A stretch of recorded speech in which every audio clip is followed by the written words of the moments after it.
Sejam muito bem-vindos ao Ética na Mesa, o podcast do Núcleo de Ética do Simers. Eu sou Tatiana Della Justina, sou coordenadora do Núcleo. Eu sou Marcos André dos Santos, integrante do Núcleo de Ética do Simers.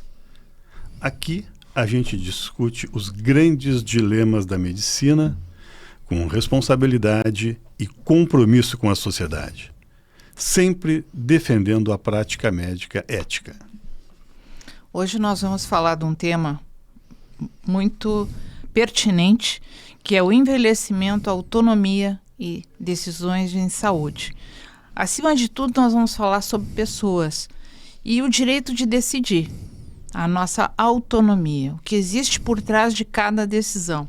História, medo, sofrimento e os nossos vínculos. E para entender a dimensão desse tema, é importante olhar para a realidade do envelhecimento no nosso país. O Brasil está envelhecendo, né? Rio Grande do Sul é um dos estados onde a população de pessoas mais idosas está aumentando bastante. De acordo com o IBGE, existe 16,6% da população brasileira com mais de 60 anos. São cerca de 35,2 milhões de pessoas. E no Rio Grande do Sul, esse cenário é ainda mais expressivo, com 18,1% da população que já está acima dos 60 anos. É um dado que chama a atenção, é que 41,2% dessas pessoas vivem sozinhas. E além disso, tem um recorte importante, são 75,9 homens para cada 100 mulheres acima dos 60 anos. Esses números eles mostram, né, que nós estamos envelhecendo e envelhecendo de maneira rápida. E que esse é um tema que está cada vez mais presente na nossa prática médica. Nesse cenário entram temas muito importantes do ponto de vista ético. São, por exemplo, as diretivas antecipadas de vontade, a capacidade de decisão, sempre atravessados pela saúde mental. Para essa conversa, nós recebemos aqui o nosso colega e amigo aqui, Dr. Ricardo Nogueira, coordenador do Núcleo de Psiquiatria do Simers. O Dr. Nogueira é formado pela Universidade Federal de Pelotas e com residência em psiquiatria lá na mesma instituição. Ele possui mestrado em saúde da família e especialização em gestão de saúde. Currículo vasto, né, doutor Ricardo? Também é coordenador do Centro de Promoção à Vida, Prevenção ao Suicídio, autor do livro Pela Vida, com forte atuação na área de saúde mental. Doutor Ricardo, seja muito bem-vindo ao Ética na Mesa. Pois é, esse Ética na Mesa hoje ele é bem específico, né? De um ponto que a gente tem que se preocupar em termos de planejamento de saúde. Então está bem claro que em 2050, aqui no Rio Grande do Sul, nós vamos ter a população idosa será a maioria. Então, em 2050, nós estamos em 2026, mais 24 anos, não é isso? É isso. Então, nós vamos ter que fazer um planejamento de saúde voltado para a questão do envelhecimento da população. Vamos dar um exemplo. Hoje, quais são o tipo de clínica médica que mais se ampliou no estado do Rio Grande do Sul e aqui em Porto Alegre, na capital? São as clínicas geriátricas. E então eu me lembro quando eu cheguei no Mãe de Deus em 2010, ali em torno do Mãe de Deus tinha umas 10, 15 clínicas geriátricas. Hoje, do Mãe de Deus, no Menino Deus, até lá o Veleiros, ali início da Vila Conceição, tem mais de 30 clínicas geriátricas. E nós temos clínicas geriátricas espalhadas pela cidade inteira. E o que chama a atenção é que todas elas são privadas. E chama a atenção que o setor público, o Sistema Único de Saúde, não criou uma única clínica geriátrica. Aí tem uma discussão que eu já travei com alguns colegas. Tem alguns colegas que dizem que geriatria não existe, que o que tem que ser tratado é cada especialidade para o idoso específica, ou seja, a cardiologia do idoso, a psiquiatria do idoso. Acho que isso é uma polêmica bastante grande. Mas o que importa é como que nós vamos chegar lá. Então é o seguinte, a gente ser idoso, estando lúcido, orientado e com uma musculatura capaz de nos locomover, de manter a nossa higiene, manter a nossa própria alimentação, é uma coisa.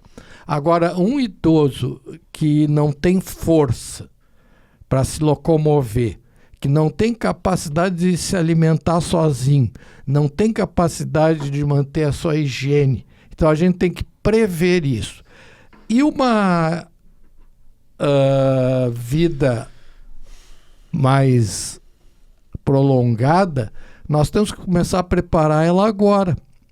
Então é o seguinte, para nós ter força, para nós ter capacidade de caminhar, de ter locomoção, nós temos que começar já a manter a atividade física agora, para a musculatura nossa não atrofiar e nós ter capacidade de locomover o nosso próprio corpo. Mas além do corpo tem corpo sano, mensana, não é isso? Mensana in corpore sano. Isso. Exato. Então, aí qual é a nossa preocupação? Além da capacidade física de locomoção e tudo isso, nós precisamos que essas pessoas elas tenham a sua mente não atrofiada. Então, o que fazer? Isso também tem que começar o tratamento agora. Então, o problema do envelhecimento começa hoje, aqui e agora. Então, acho que o que nós temos que discutir é que nessa transição epidemiológica, o que vão ocorrer? As doenças que nós vamos ter e os equipamentos de saúde, quando eu digo equipamento de saúde, são os hospitais, as clínicas, vão ter que estar preparadas para as patologias dessas pessoas. Porque essas clínicas psiquiátricas que tem em torno dos hospitais, e eu falo em termos, no caso do Hospital Mãe de Deus, elas são próximas a hospitais. Na verdade, elas não são clínicas. Elas são, poderia se chamar assim, de albergues, né? Ou até asilos, né? Na França, antigamente, tinha a divisão, né? Asilo de aliénés, era asilos de pessoas doentes mentais, né? Então, nós vamos ter que nos preparar, a saúde vai ter que estar preparada para enfrentar esse problema. Como é que o senhor pensa que o médico pode identificar quando uma decisão pode estar, de um paciente pode estar sendo influenciada por medo, de dor ou de dependência? Como é que acha que é possível reconhecer? O Schiller dizia que felicidade é não ter dor, né? Agora, a velhice é a síndrome do condor, né? Então, se fala, né, Marcos André, que a pessoa idosa tem dor em tudo, né? Então, tem artrite, artrose, né? Então, o que a gente tem que fazer? Fibromialgia, apesar que a fibromialgia hoje ela está aparecendo em pessoas já... Mais jovens. Mais jovens, né? Na média de 50 anos, por aí, né? Então, o que a gente tem que fazer? É a prevenção de tudo isso, né? Então, a palavra-chave hoje é prevenção e projeção. Nós temos que programar.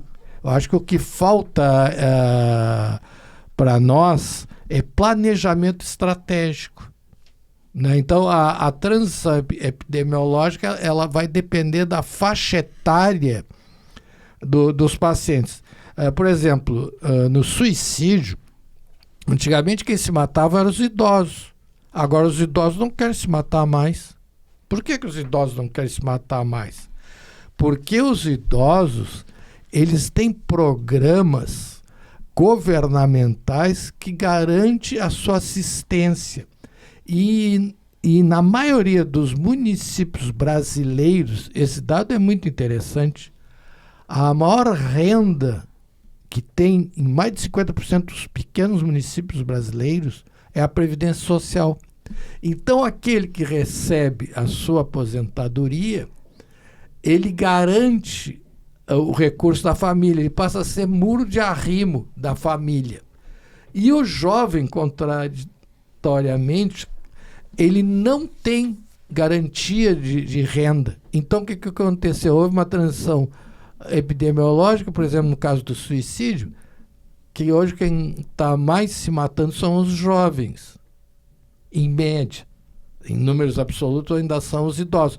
Mas os idosos, eles têm mais garantia financeira. E também houve uma evolução na área de saúde também para os idosos, né? Quer queira, quer não queira, nós evoluímos na área do câncer e várias áreas da saúde. Então nós vamos ter que ter agora uma estrutura, assim como nós tínhamos há 60 anos atrás os pavilhões de tisiologia que tratavam as pessoas com tuberculose, tinha os hospitais para hanseníase. Isso hoje não existe mais. Por quê? Porque existem outras patologias. Por exemplo, na saúde mental, nós tínhamos 50% dos hospitais psiquiátricos pacientes com esquizofrenia. Hoje, com os antipsicóticos de última geração, né, que tu toma uma injeção e fica estabilizado por um mês, houve uma redução. Assim, hoje a esquizofrenia não chega a 1%. Então, o que a gente tem que ver é a transição epidemiológica do paciente idoso, e se ele tiver feito uma prevenção adequada, ele vai estar apto a ter uma vida saudável, né? Mas só que isso aí vai causar um outro grande problema, que vai ser a previdência, né? Porque nós vamos ter um número de idosos, né, que corre-se o risco de acontecer o que já acontece no Uruguai, aqui do lado, que tem mais jubilados, aposentados, do que trabalhadores que remuneram a previdência. E na Europa, essa questão da imigração na Europa, ela não é por acaso, porque a população europeia propriamente dita, ela diminuiu. A natalidade hoje não chega a 0,5%. Então, a previdência europeia precisava de ter trabalhadores. Então, por isso que no início houve um estímulo à imigração. Só que agora está criando outros problemas, porque tem que dar saúde para esses trabalhadores. Exato. E o paciente idoso, ele inevitavelmente vai ter que tratar as doenças que vêm junto com a idade, né? E a decisão, né, sobre o tratamento das doenças dos idosos, assim, ela é sempre racional ou de alguma forma ela envolve medo, sofrimento, as emoções? Como é que funciona, doutor Nogueira? Pois essa questão é uma questão bastante polêmica, né? Nos Estados Unidos, na América do Norte, essas clínicas geriátricas, a maioria delas são na Flórida. Por quê? Porque é quente, né? Então, mas só que lá são clínicas geriátricas e condomínios geriátricos de alto padrão, né? E aqui também ocorre isso, né? E essa questão da geriatria, a gente tem que ver o seguinte: a geriatria é um tratamento caro.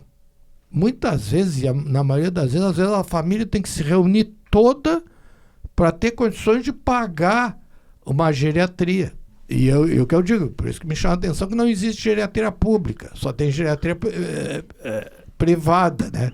E tem geriatrias caríssimas, né? De alto padrão. E o que se cria dentro dessas geriatrias? Ali as pessoas, elas são todas iguais, eles são todos idosos.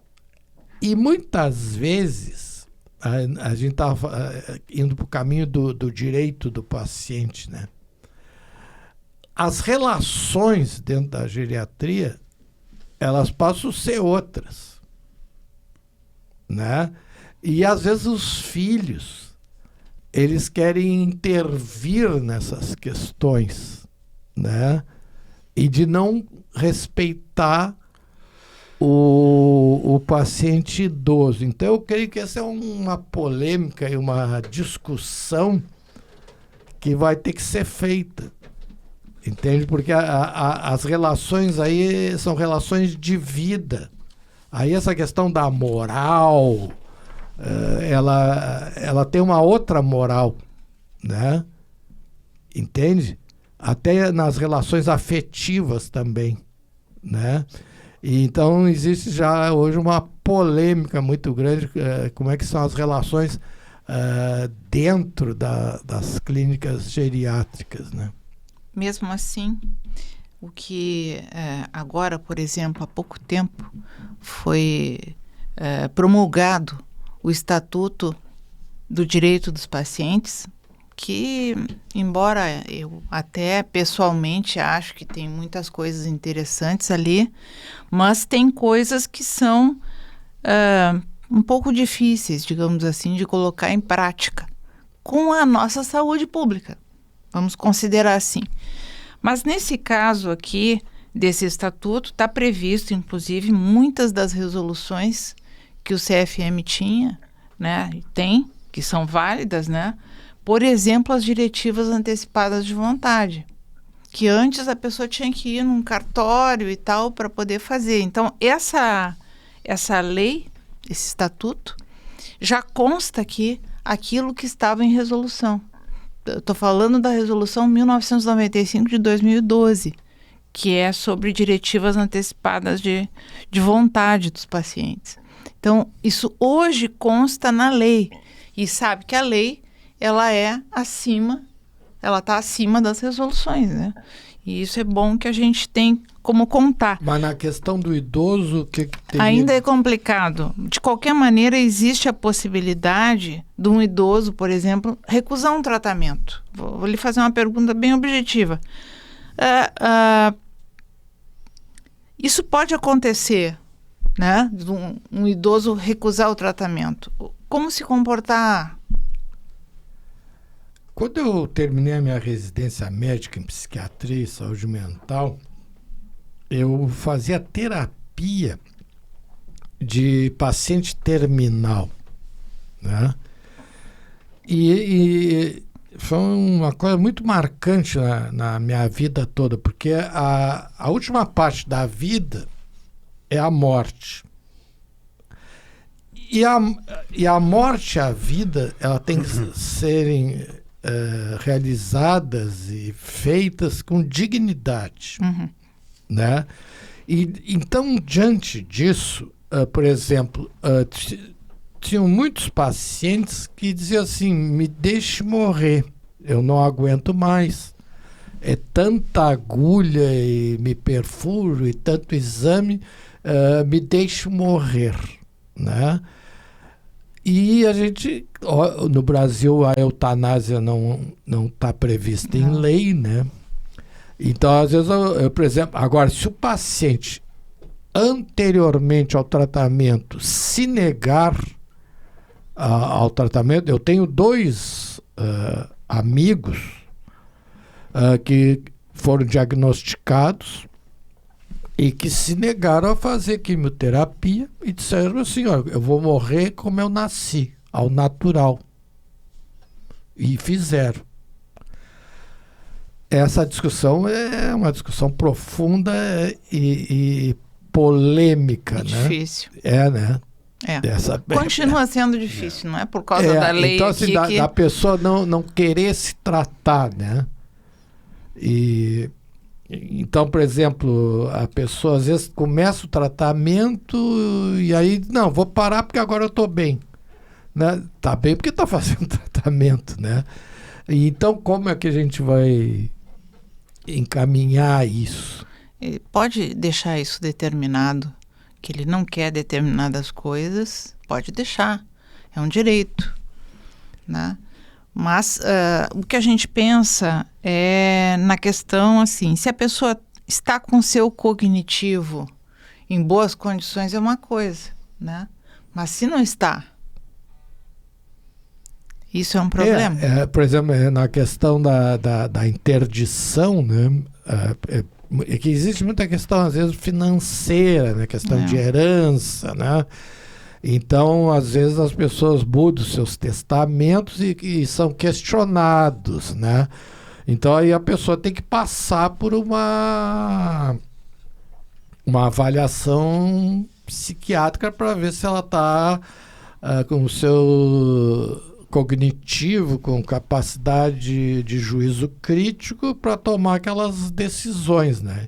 Então, a gente conhece fatos agora até recentes e notórios, né, de pessoas que estão com demência, né, e que foram interditadas, né? E casos que foram revertidas essas interdições também, né? Também. Então é polêmico. Mas num paciente que tem a sua capacidade cognitiva adequada, qual é o papel da família nessas decisões? Pois é que aí que está, em psiquiatria, às vezes a gente tem que proteger o paciente da própria família, né? Às vezes a família, uma coisa que eu vou falar aqui é meio dura e pesada, né? Às vezes a família, preferia até que a pessoa tivesse morrido. Então, a gente tem que proteger. Claro. Né? Eu vou contar um caso para vocês. Quando eu era o responsável técnico da internação psiquiátrica lá do Hospital Universitário de Canoas, do HU, um dia apareceu lá um senhor se dizendo pai de um paciente. Eu digo, mas eu nunca vi o senhor aqui, o senhor não internou ele aqui, nunca veio aqui, né? Aí eu digo, tá, como é o seu nome? Me dê as suas informações que eu vou conversar com o paciente para confirmar se o senhor é o pai ou não é. Aí voltei lá, conversar com o paciente. E o paciente disse, não, é meu pai sim. Só que esse meu pai está há mais de 10 anos em Miami. Ele vive em Miami. Eu não vejo ele há mais de 10 anos. Né? Aí eu voltei e disse, ele queria tirar o paciente com alta requerida, né? Uhum. Eu disse, vem cá, há quantos anos o senhor está em Miami, né? Confirmei toda aquela história, né? Aí eu digo, olha, o senhor é pai biológico, mas o paciente não lhe reconhece, o senhor periga nem reconhecer ele, né? Então não vou poder permitir que o senhor faça uma alta requerida, porque o senhor não convive com o paciente, né? Claro que ele poderia talvez requerer um direito paterno, mas não houve, né? E eu passei por um outro caso aqui. Hoje eu vou ser polêmico. Eu sou médico do Corpo Clínico do Hospital Mãe de Deus. E foi internado um padre lá no Hospital Mãe de Deus. E aí me chamaram que disseram que o padre estava psicótico. E então que eu tinha que avaliar. Era já um senhor idoso também. Aí eu fui lá avaliar o padre e tinha um rapaz, que eu acho que ele era noviço, né, que se chama, aqueles meninos que vão para o seminário, né? E o menino diz assim para mim, doutor, ele está louco. Mas por que ele está louco? Não, porque ele teve um AVC, tá diagnosticado, um acidente vascular cerebral, e desde aí ele quer que a família e os filhos dele fiquem com ele, mas ele é padre. Ele não tem família, não tem filho. Aí eu disse pro menino lá, tu me dá licença? E aí eu digo, boa tarde, padre, como é que vai o senhor? E aí ele disse assim, doutor, eu acho e estou com medo que eu vou morrer, porque eu tive esse AVC. Então eu quero a companhia dos meus filhos e da minha mulher. Eu digo, então vamos fazer o seguinte, o senhor me dê o telefone, o número do telefone dos seus filhos, né, no celular, que eu vou ligar para eles. E aí eu liguei. E aí apareceram os filhos. Puxa vida, que situação difícil. Ou seja, ele estava com AVC e com sequelas neurológicas, mas não estava psicótico. É, complicado, né? Complicado. Mas então, eu acho que essa essência do médico. O médico ele tem que ser um investigador. A gente tem que ter essa mentalidade de investigador. Aí não pode aceitar, né, a verdade entre aspas. Nós temos que investigar. Né? E nesses critérios, por exemplo, quando o paciente recusa um tratamento, né, e há um risco de morte, o que deve ser feito? Porque a Resolução 2232 de 2019, ela garante o direito à recusa terapêutica. Mas esse direito é absoluto? Vou falar um tema polêmico aqui. Recentemente, houve uma decisão judicial com aqueles pacientes que são testemunhas de Jeová. Porque antigamente tinha uma expressão, dizia assim...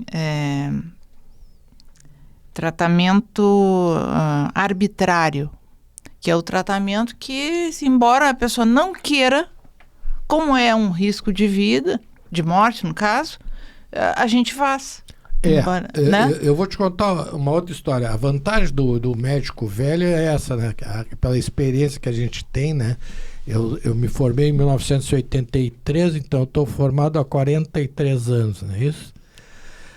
Eu trabalhei em Santa Rosa.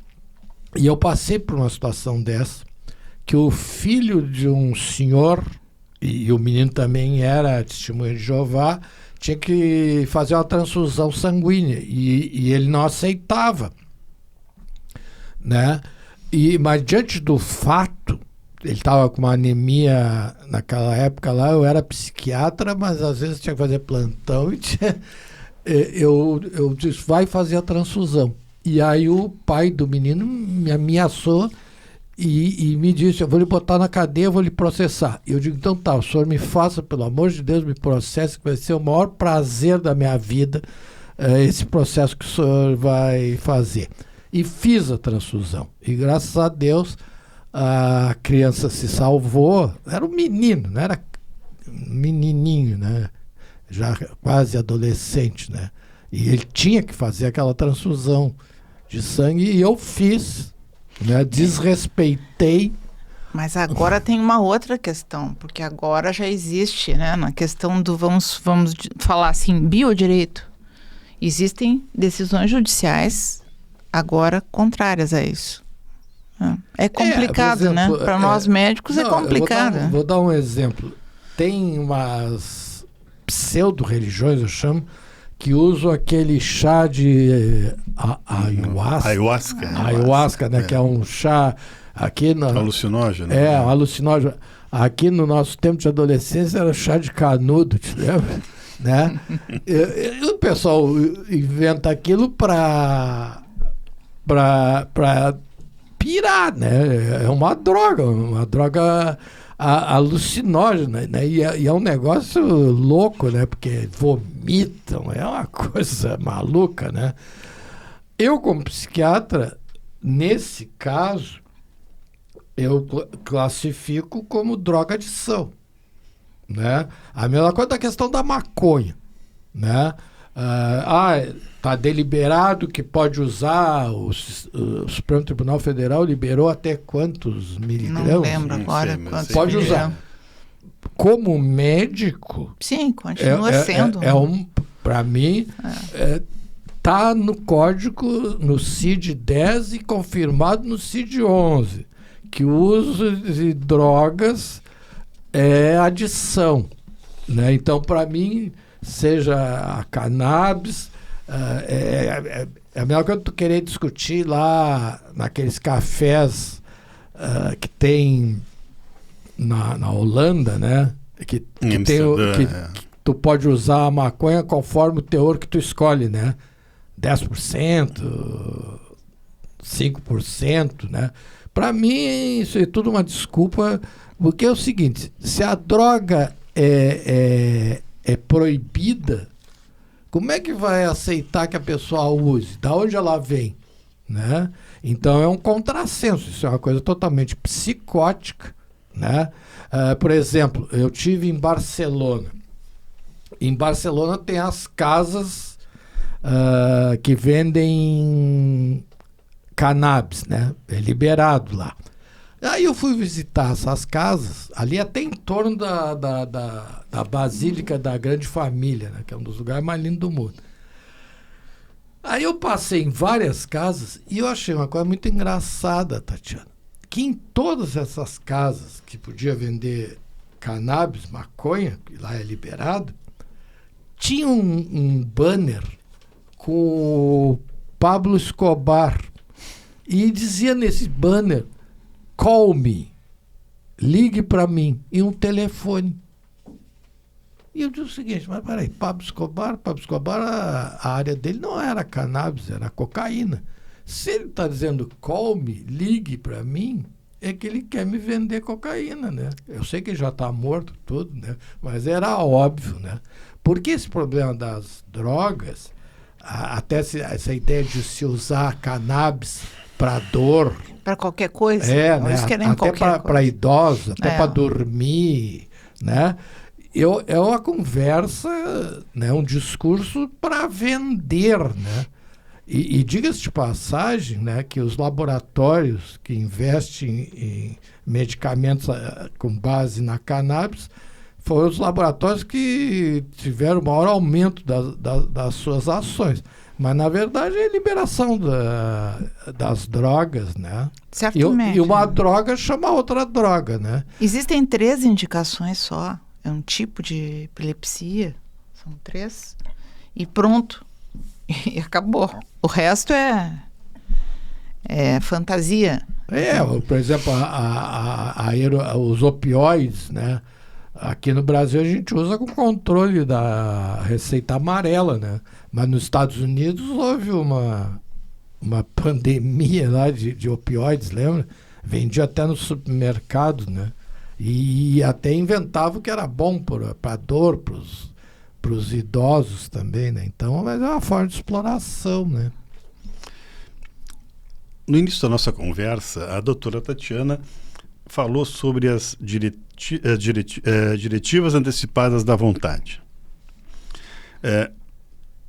Do teu ponto de vista, doutor Nogueira, qual é a importância dessas diretivas na prática médica e por que elas são tão pouco usadas aqui no Brasil? Eu acho que é uma coisa... Isso é de que ano, Tatiana? 2012. 2012, a resolução. Nós estamos agora em 2026, né? São 14 anos, né? O Brasil é um país retardado, né? A NR1, que responsabiliza as empresas pela saúde mental dos seus empregados, ela foi feita em 1978. E está sendo aplicada agora, a partir do dia 26 de maio. Né? Então, essas diretrizes, né? Na verdade, eu acho o seguinte, eu acho que essa questão toda é para mascarar o ato médico. Eu acho que tu tem que discutir isso com o teu médico, que tu confia, né? E se tu não confiar naquele médico, tu troca, vai pegar outro médico, houve uma segunda opinião, né? E vai ver o que é melhor para ti, né? Eu acho que essa que é a questão, né? de tu ter uma vida, como eu disse, né, com dignidade e uma morte com dignidade também. É que aí a pessoa, juridicamente, vai proteger o médico, inclusive, vai proteger a si próprio, porque vai saber que as pessoas vão fazer aquilo que ela gostaria que fizessem. E que ninguém vai interferir nisso. E o próprio médico, né? Se ele não vai fazer, não vai poder agir. Pois é, mas acontece o seguinte, vou te dar um exemplo. Os pacientes drogadictos, eles querem usar droga. Vou pegar um exemplo, o do alcoolismo, né? Então, eu tenho pacientes meus etilistas que dizem assim, cara, esse pessoal vem com essa conversa mole aí, que bebe por causa disso, por causa daquilo. Eu bebo porque eu gosto, né? Aí eu digo, olha, só que tem um pequeno, grande detalhe.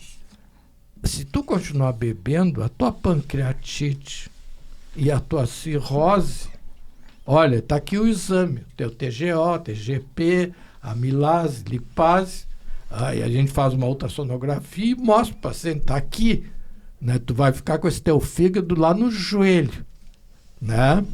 Entendeu? Então, o que o álcool faz, né? Ele faz um amolecimento dos tecidos, né?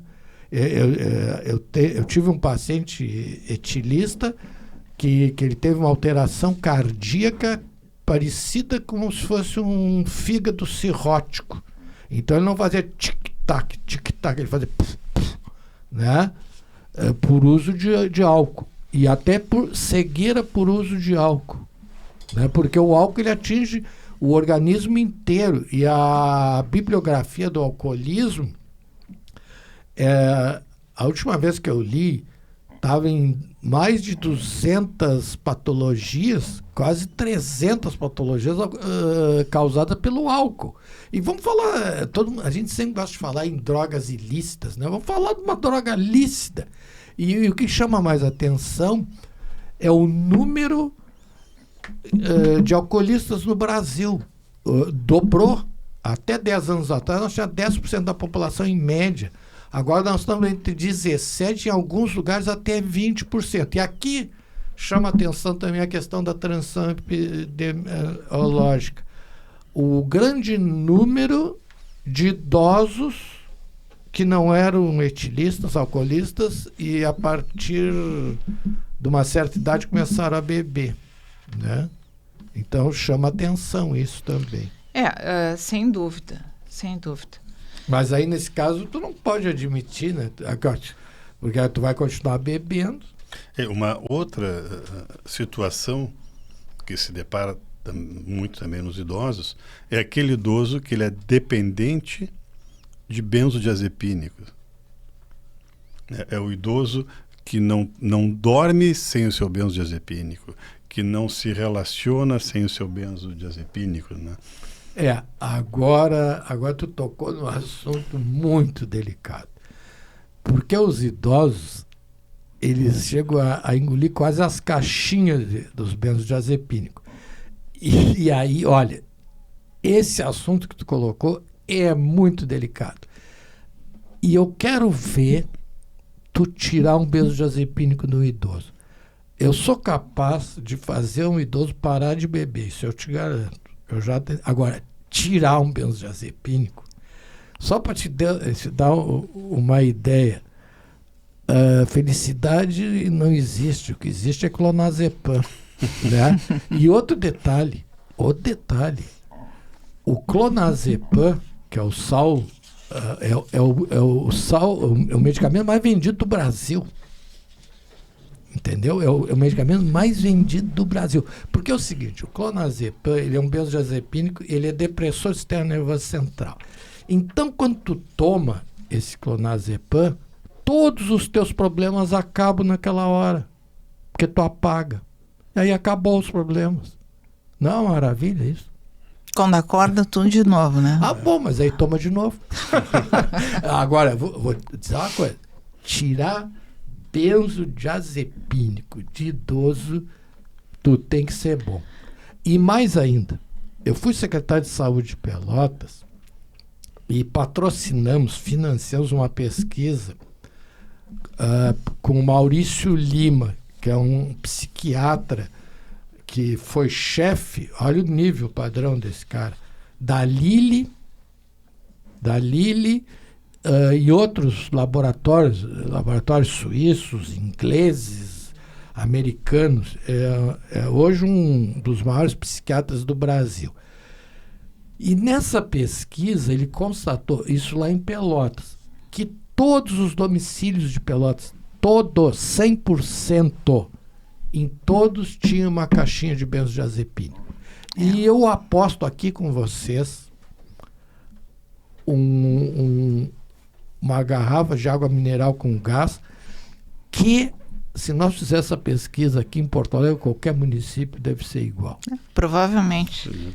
Doutor Ricardo, o nosso assunto é sempre muito interessante. Esse tema é um tema que instiga diversas discussões, mas nós temos que nos encaminhar para encerrar em razão do tempo, né? E eu gostaria de falar que envelhecer é uma conquista, né? Nós temos mais idade, é uma grande conquista, sinal que nós conseguimos atravessar aí todo esse mar de tempo, né? Mas também traz desafios físicos e emocionais e também desafios éticos, né? A autonomia não é apenas um direito legal, é uma expressão da dignidade humana. Então vamos manter a dignidade dos nossos pacientes, né?